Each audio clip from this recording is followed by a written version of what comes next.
అందరికీ నమస్కారం. నేను మీ గోపాల అయ్యంగార్. శ్రీమతే రామానుజాయ నమః.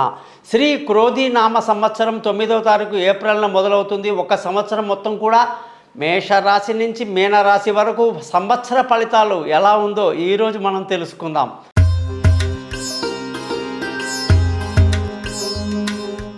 మిథున రాశి వాళ్ళకి శ్రీ క్రోధి నామ సంవత్సర ఫలితాలు ఎలా ఉంటాయంటే, ఆదాయం 5, వ్యయం 5, రాజ్యపూజ్యం 3, అవమానాలు 6 మిథున రాశి వాళ్ళకి కనిపిస్తూ ఉంది.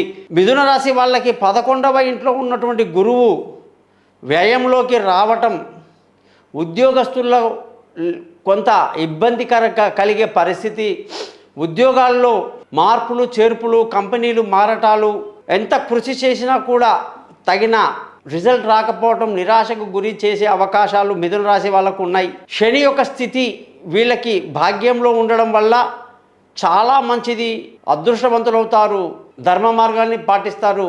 ముఖ్యంగా ఈ సంవత్సరం అంతా సంతోషంగా ఆనందంగా గడుపుతారు. పిల్లల చదువు విషయంలో జాగ్రత్తలు తీసుకోవాలి, కుటుంబ ప్రశాంతత కోసం ప్రయత్నించాలి, బంధువుల స్నేహితుల సహాయ సహకారాలు సుమారుగా ఉంటుంది, మానసిక ధైర్యాన్ని బాగా కలిగి ఉండాలి. స్థిరచర ఆస్తులు కొనడానికి కొంత ఇబ్బందికరమైన పరిస్థితి కనిపిస్తూ ఉంది. సంతానం విషయంలో మంచి డెవలప్మెంట్ ఉంది, విదేశీయానాలు, దూర విద్యలు కలిసి వస్తాయి.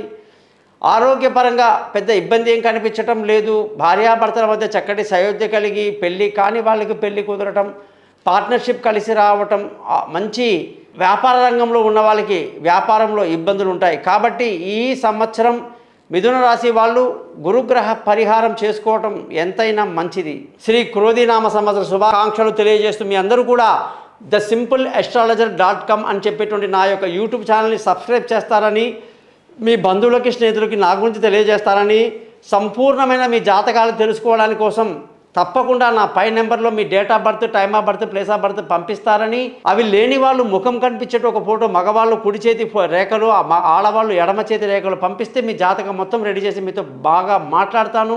మీ జాతకాలు కూడా మీకు మెయిల్ చేస్తాను, గురుదక్షిణ కూడా తీసుకుంటాను. నమస్కారం, మీ గోపాల అయ్యంగార్.